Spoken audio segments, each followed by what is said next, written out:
The Last Trail by Zane Grey, Chapter 12.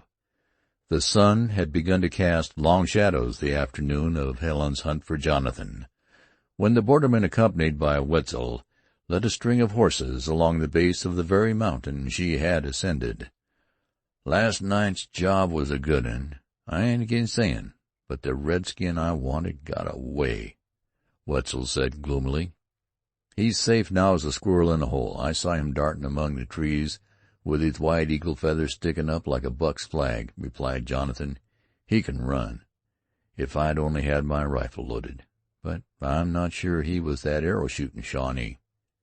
"It was him. I saw his bow." "We oughter taken more time and picked him out," Wetzel replied, shaking his head gravely. "Though maybe that'd been useless. I think he was hidin'. He's precious shy of his red skin. I've been after him these 10 year and never ketched him nappin' yet. We'd have done much toward snuffin' out Leggett and his gang if we'd winged that Shawnee. He left the plain trail. One of his tricks. He's slicker on a trail than any other Injun on the border. Unless maybe it's old Wingenund, the Huron. This Shawnee'd lead us many a mile for nothin', if we'd stick to his trail. I'm long ago used to him. He's doubled like an old fox, run harder'n a skeered fawn, and if he needs be, he'll lay low as a cunnin' buck. I calculate once over the mountain, he's made a bee-line east. We'll go on with the hosses, and then strike across country to find his trail." "It 'pears to me, Lew, that we've been takin' a long time in makin' a show against these hoss thieves," said Jonathan. "I ain't sayin' much, but I've felt it," said Wetzel. "All summer and nothin' done. It was more luck than sense that we run into these Injuns with the hosses. We only got 3 out of 4, and let the best redskin give us the slip. Here fall is nigh on us, with winter comin' soon, and we still don't know who's the white trader in the settlement. I said it's be a long and maybe our last trail." "Why?" "Because those fellers, red or white, are in with a picked gang of the best woodsmen as ever outlawed the border. We'll get the Fort Henry hoss thief. I'll back the bright-eyed lass for that. I haven't seen her lately, and allow she left word if she learned anything." "Well, maybe it's as well you hain't seen so much of her." In silence they traveled, and, arriving at the edge of the meadow, were about to mount 2 of the horses when Wetzel said in a sharp tone, "Look!" He pointed to a small, well-defined moccasin track in the black earth on the margin of a rill. "Lew, it's a woman, sure you're born," declared Jonathan. Wetzel knelt and closely examined the footprint. Yes, a woman's, and no Injun. "What?" Jonathan exclaimed as he knelt to scrutinize the imprint.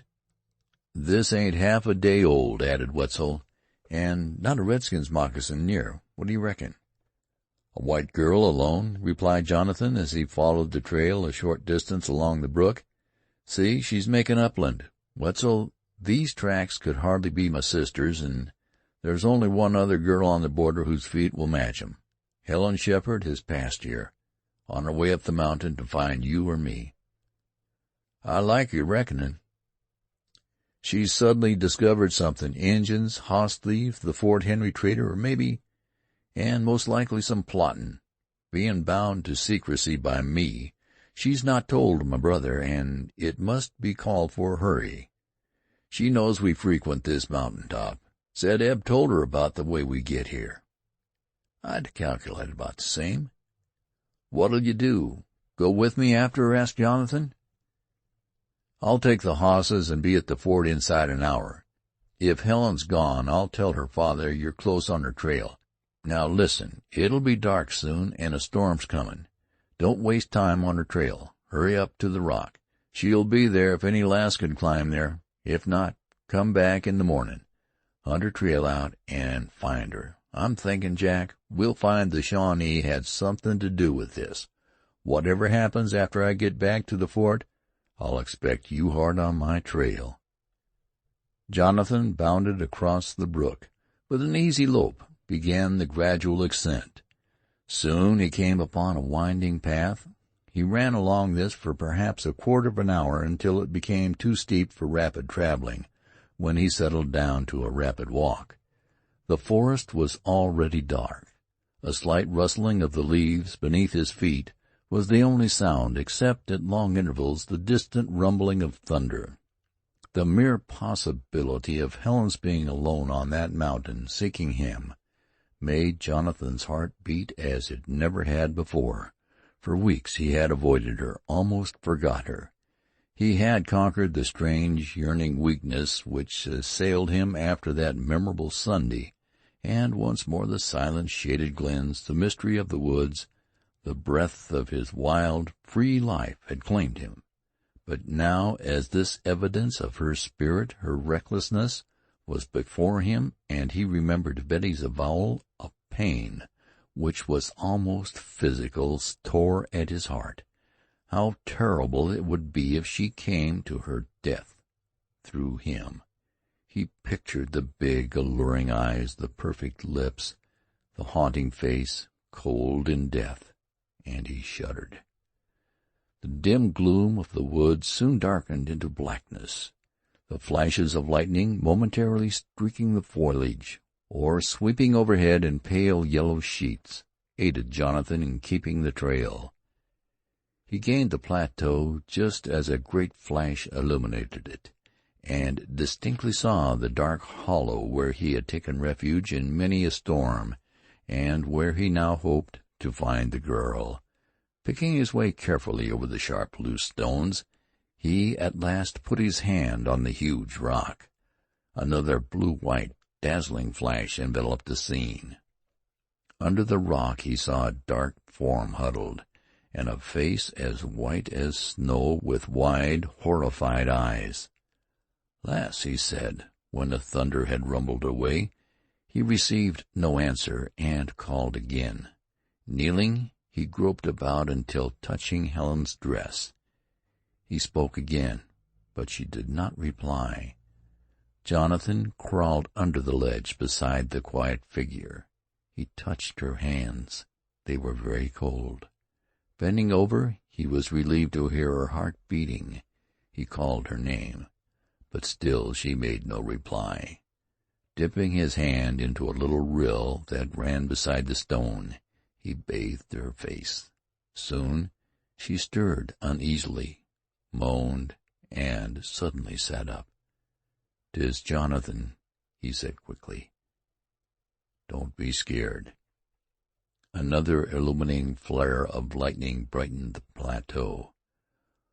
"Oh, thank heaven!" cried Helen. "I thought you were an Indian." Helen sank, trembling, against the borderman, who enfolded her in his long arms. Her relief and thankfulness were so great that she could not speak. Her hands clasped and unclasped round his strong fingers. Her tears flowed freely. The storm broke with terrific fury. A seething torrent of rain and hail came with the rushing wind.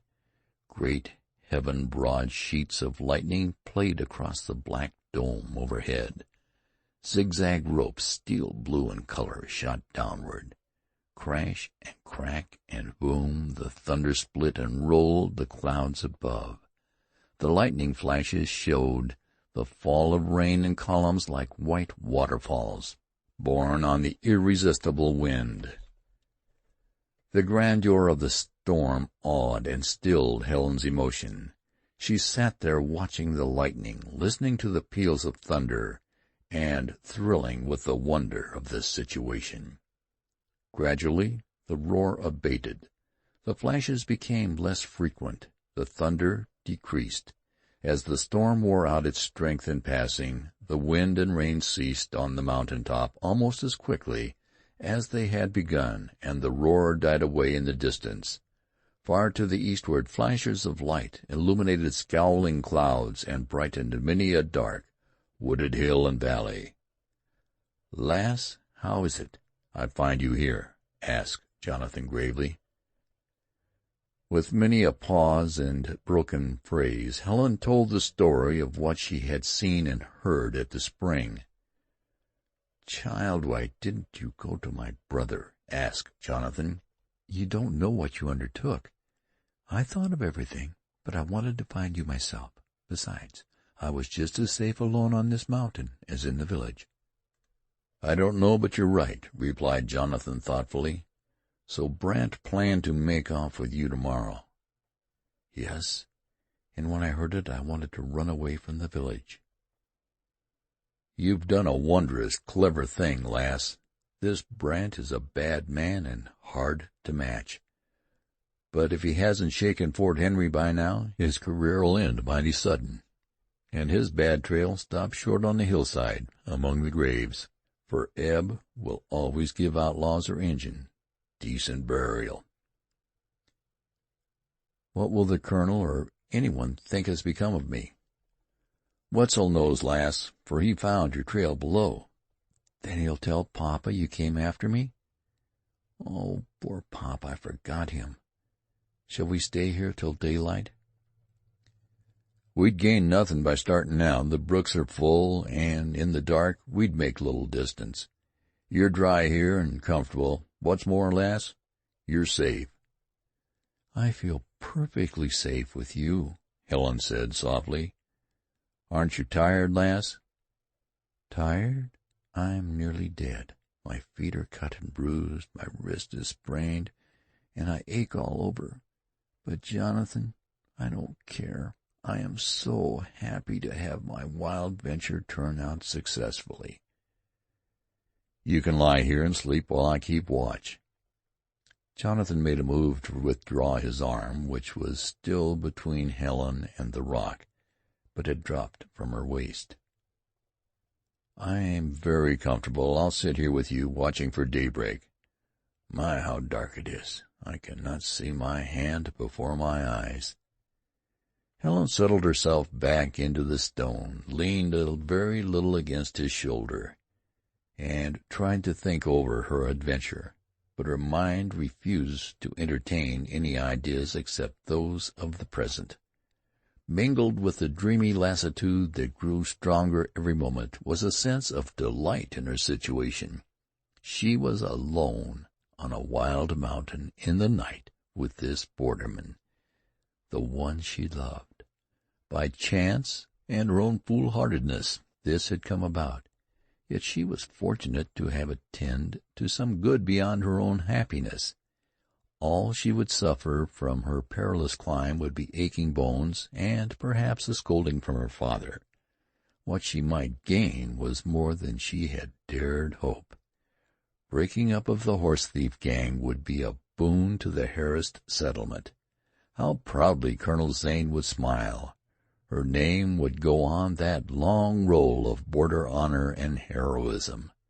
That was not, however, 1,000th part so pleasing as to be alone with her borderman. With a sigh of mingled weariness and content, Helen leaned her head on Jonathan's shoulder and fell asleep. The borderman trembled. The sudden nestling of her head against him, the light caress of her fragrant hair across his cheek, revived a sweet, almost conquered, almost forgotten emotion. He felt an inexplicable thrill vibrate through him. No untrodden, ambushed wild, no perilous trail, no dark and bloody encounter had ever made him feel fear as had the kiss of this maiden. He had sternly silenced faint, unfamiliar, yet tender voices whispering in his heart, and now his rigorous discipline was as if it were not, for at her touch he trembled. Still he did not move away. He knew she had succumbed to weariness and was fast asleep. He could, gently, without awaking her, have laid her head upon the pillow of leaves. Indeed, he thought of doing it, but made no effort. A woman's head lying softly against him was a thing novel, strange, wonderful. For all the power he had then, each tumbling lock of her hair might as well have been a chain linking him fast to the mountain. With the memory of his former yearning, unsatisfied moods, and the unrest and pain his awakening tenderness had caused him, came a determination to look things fairly in the face, to be just in thought towards this innocent, impulsive girl, and be honest with himself. Duty commanded that he resist all charm other than that pertaining to his life in the woods. Years ago he had accepted a borderman's destiny, well content to be recompensed by its untamed freedom from restraint, to be always under the trees he loved so well, to lend his cunning and woodcraft in the pioneer's cause, to haunt the savage trails, to live from day to day a menace to the foes of civilization. That was the life he had chosen. It was all he could ever have. In view of this, justice demanded that he allow no friendship to spring up between himself and this girl. If his sister's belief was really true, if Helen really was interested in him, it must be a romantic infatuation which, not encouraged, would wear itself out. What was he to win the love of any girl? An unlettered borderman who knew only the woods, whose life was hard and cruel, whose hands were red with Indian blood, whose vengeance had not spared men even of his own race. He could not believe she really loved him. Wildly impulsive as girls were at times, she had kissed him. She had been grateful, carried away by a generous feeling for him as the protector of her father. When she did not see him for a long time, as he vowed should be the case after he had carried her safely home, she would forget.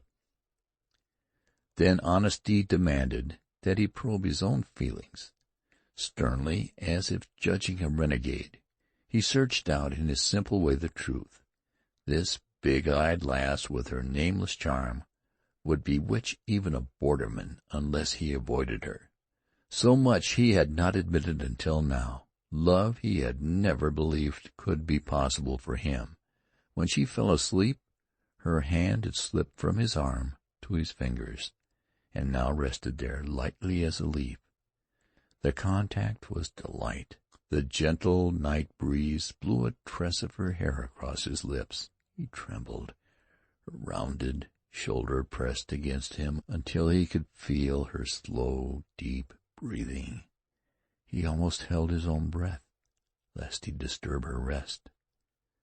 No, he was no longer indifferent. As surely as those pale stars blinked far above, he knew the delight of a woman's presence. It moved him to study the emotion as he studied all things, which was the habit of his borderman's life. Did it come from knowledge of her beauty, matchless as that of the mountain laurel? He recalled the dark glance of her challenging eyes, her tall, supple figure, and the bewildering excitation and magnetism of her presence. Beauty was wonderful, but not everything. Beauty belonged to her, but she would have been irresistible without it. Was it not because she was a woman? That was the secret. She was a woman with all a woman's charm to bewitch, to twine round the strength of men as the ivy encircles the oak, with all a woman's weakness to pity and to guard, with all a woman's wilful, burning love, and with all a woman's mystery. At last, so much of life was intelligible to him. The renegade committed his worst crimes because even in his outlawed, homeless state he could not exist without the companionship, if not the love of a woman. The pioneer's toil and privation were for a woman, and the joy of loving her and living for her. The Indian brave, when not on the warpath, walked hand in hand with a dusky, soft-eyed maiden, and sang to her of moonlit lakes and western winds. Even the birds and beasts mated. The robins returned to their old nests, the eagles paired once and were constant in life and death. The buck followed the doe through the forest. All nature sang that love made life worth living. Love, then, was everything. The borderman sat out the long vigil of the night, watching the stars and trying to decide that love was not for him. If Wetzel had locked a secret within his breast and never in all those years spoke of it to his companion, then surely that companion could as well live without love. Stern, dark, deadly work must stain and blot all tenderness from his life, else it would be unutterably barren. The joy of living, of unharassed freedom, he had always known. If a fair face and dark mournful eyes were to haunt him on every lonely trail, then it were better an Indian should end his existence. The darkest hour before dawn, as well as the darkest of doubt and longing in Jonathan's life, passed away. A gray gloom obscured the pale winking stars. The east slowly whitened, then brightened, and at length day broke, misty and fresh. The borderman rose to stretch his cramped limbs. When he turned to the little cavern, the girl's eyes were wide open. All the darkness, the shadow, the beauty, and the thought of the past night lay in their blue depths. He looked away across the valley, where the sky was reddening and a pale rim of gold appeared above the hilltops. "Well, if I haven't been asleep!" exclaimed Helen with a low, soft laugh. "You're rested, I hope," said Jonathan, with averted eyes. He dared not look at her. "Oh, yes, indeed. I am ready to start at once. How gray, how beautiful the morning is! Shall we be long? I hope papa knows." In silence the borderman led the way across the rocky plateau and into the winding, narrow trail. His pale, slightly drawn and stern face did not invite conversation. Therefore Helen followed silently in his footsteps. The way was steep, and at times he was forced to lend her aid. She put her hand in his and jumped lightly as a fawn. Presently a brawling brook, overcrowding its banks, impeded further progress. "I'll have to carry you across," said Jonathan. "I'm very heavy," replied Helen, with a smile in her eyes. She flushed as the borderman put his right arm around her waist.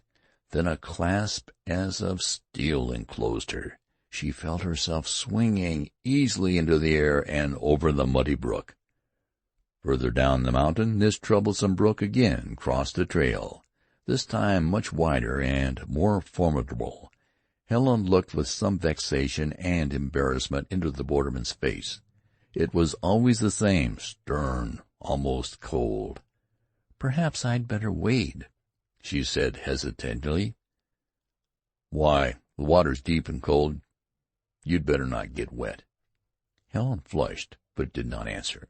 With downcast eyes she let herself be carried on his powerful arm. The wading was difficult this time. The water foamed furiously around his knees. Once he slipped on a stone and nearly lost his balance. Uttering a little scream, Helen grasped at him wildly, and her arm encircled his neck. What was still more trying, when he put her on her feet again, it was found that her hair had become entangled in the porcupine quills on his hunting coat. She stood before him, while with clumsy fingers he endeavored to untangle the shimmering strands, but in vain. Helen unwound the snarl of wavy hair. Most alluring she was then, with a certain softness on her face, and light and laughter, and something warm in her eyes. The borderman felt that he breathed a subtle exhilaration which emanated from her glowing, gracious beauty. She radiated with the gladness of life, with an uncontrollable sweetness and joy, but giving no token of his feeling, he turned to march on down through the woods. From this point the trail broadened, descending at an easier angle. Jonathan's stride lengthened until Helen was forced to walk rapidly and sometimes run in order to keep close behind him. A quick journey home was expedient, and in order to accomplish this she would gladly have exerted herself to a greater extent. When they reached the end of the trail, where the forest opened clear of brush, finally to merge into the broad, verdant plain, The sun had chased the mist clouds from the eastern hilltops and was gloriously brightening the valley. With a touch of sentiment natural to her, Helen gazed backward for one more view of the mountain top, the wall of rugged rock she had so often admired from her window at home, which henceforth would ever hold a tender place of remembrance in her heart, rose out of a gray-blue bank of mist. The long, swelling slope lay clear to the sunshine, with the rays of sun gleaming and glistening upon the variegated foliage, and upon the shiny rolling haze above. A beautiful picture of autumn splendor was before her. Tall pines here and there towered high and lonely over the surrounding trees. Their dark green, graceful heads stood in bold relief above the gold and yellow crests beneath. Maples, tinged from faintest pink to deepest rose, added warm color to the scene, and chestnuts, with their brown-white burrs, lent fresher beauty to the undulating slope. The remaining distance to the settlement was short. Jonathan spoke only once to Helen, then questioning her as to where she had left her canoe. They traversed the meadow, found the boat in a thicket of willows, and were soon under the frowning bluff of Fort Henry. Ascending the steep path, they followed the road leading to Colonel Zane's cabin. A crowd of boys, men, and women loitering near the bluff arrested Helen's attention. Struck by this unusual occurrence, she wondered what was the cause of such idleness among the busy pioneer people. They were standing in little groups. Some made vehement gestures, others conversed earnestly, and yet more were silent. On seeing Jonathan, a number shouted and pointed toward the inn. The borderman hurried Helen along the path, giving no heed to the throng. But Helen had seen the cause of all this excitement. At first glance she thought Metzer's inn had been burned, but a second later it could be seen that the smoke came from a smoldering heap of rubbish in the road. The inn, nevertheless, had been wrecked. Windows stared with that vacantness peculiar to deserted houses. The doors were broken from their hinges. A pile of furniture, rude tables, chairs, beds, and other articles were heaped beside the smoking rubbish. Scattered around lay barrels and kegs, all with gaping sides and broken heads. Liquor had stained the road, where it had been soaked up by the thirsty dust. Upon a shattered cellar door lay a figure, covered with a piece of rag carpet. When Helen's quick eyes took in this last, she turned away in horror. That motionless form might be Brandt's. Remorse and womanly sympathy surged over her, for bad as the man had shown himself, he had loved her. She followed the borderman, trying to compose herself. As they neared Colonel Zane's cabin, she saw her father, Will, the colonel, Betty, Nell, Mrs. Zane, Silas Zane, and others whom she did not recognize. They were all looking at her. Helen's throat swelled and her eyes filled when she got near enough to see her father's haggard, eager face. The others were grave. She wondered guiltily if she had done much wrong. In another moment she was among them. Tears fell as her father extended his trembling hands to clasp her, and as she hid her burning face in his breast, he cried, "My dear, dear child." Then Betty gave her a great hug, and Nell flew about them like a happy bird. Colonel Zane's face was pale, and wore a clouded, stern expression. She smiled timidly at him through her tears. "Well, well, well," he mused, while his gaze softened. That was all he said, but he took her hand and held it while he turned to Jonathan. The borderman leaned on his long rifle, regarding him with expectant eyes. "Well, Jack, you missed a little scrimmage this morning. Wetzel got in at daybreak. The storm and horses held him up on the other side of the river until daylight. He told me of your suspicions, with the additional news that he'd found a fresh Indian trail on the island just across from the inn. We went down, not expecting to find anyone awake, but Metzer was hurriedly packing some of his traps. Half a dozen men were there, having probably stayed all night. That little English cuss was one of them, and another, an ugly fellow, a stranger to us, but evidently a woodsman. Things looked bad. Metzar told a decidedly conflicting story. Wetzel and I went outside to talk over the situation, with the result that I ordered him to clean out the place. Here Colonel Zane paused to indulge in a grim, meaning laugh. "Oh, well, he cleaned out the place all right. The ugly stranger got rattlesnake mad and yanked out a big knife. Sam is hitching up the team now to haul what's left of him up on the hillside. Metzar resisted arrest and got badly hurt. He's in the guardhouse. Case, who has been drunk for a week, got in Wetzel's way and was kicked into the middle of next week. He's been spitting blood for the last hour, but I guess he's not much hurt. Brandt flew the coop last night. Wetzel found this hid in his room." Colonel Zane took a long, feathered arrow from where it lay on a bench and held it out to Jonathan.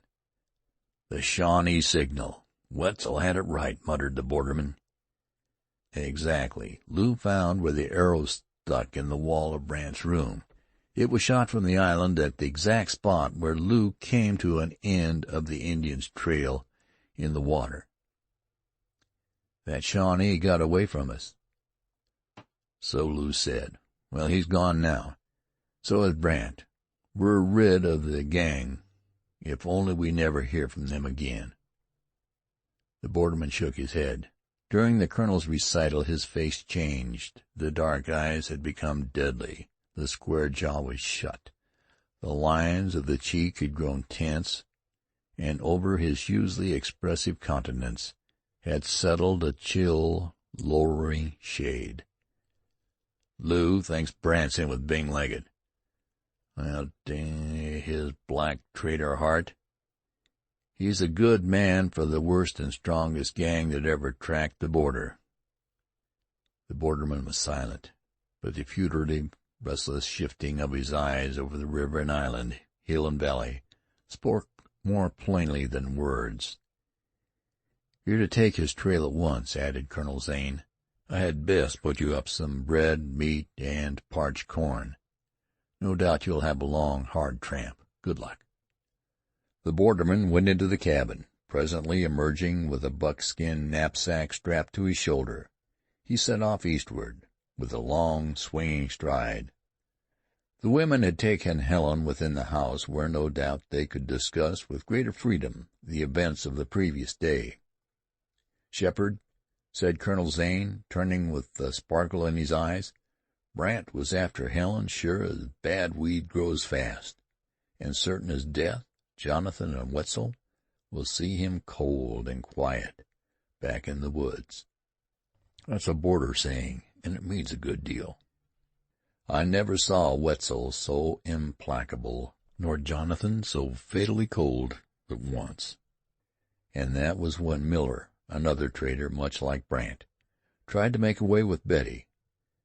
It would have chilled your blood to see Wetzel go at that fool this morning. Why did he want to pull a knife on the borderman? It was a sad sight. Well, these things are justifiable. We must protect ourselves, and above all our women. We've had bad men, and a bad man out here is something you cannot yet appreciate. Come here and slip into the life of the settlement, because on the border you can never tell what a man is until he proves himself. There have been scores of criminals spread over the frontier, and some better men like Simon Girty, who were driven to outlaw life. Simon must not be confounded with Jim Girty, absolutely the most fiendish desperado who ever lived. Why, even the Indians feared Jim so much that after his death his skeleton remained unmolested in the glade where he was killed. The place is believed to be haunted now by all Indians and many white hunters, and I believe the bones stand there yet." "Stand?" asked Shepherd, deeply interested. "Yes, it stands where Girty stood and died, upright against a tree, pinned there by a big knife." "Heavens, man, who did it?" Sheppard cried in horror. Again Colonel Zane's laugh, almost metallic, broke grimly from his lips. Who? Why, Wetzel, of course. Lew hunted Jim Girty 5 long years. When he caught him, God, I'll tell you some other time. Jonathan saw Wetzel handle Jim and his pal, Deering, as they were mere boys. Well, as I said, the border has had, and still has, its bad men. Simon Girty took McKee and Elliott, the Tories from Fort Pitt, when he deserted, and 10 men beside. They're all, except those who are dead, outlaws of the worst type. The other bad men drifted out here from Lord only knows where. They're scattered all over. Simon Girty, since his crowning black deed, the massacre of the Christian Indians, is in hiding. Bing Legget now has the field. He's a hard nut, a cunning woodsman, and capable leader who surrounds himself with only the most desperate Indians and renegades.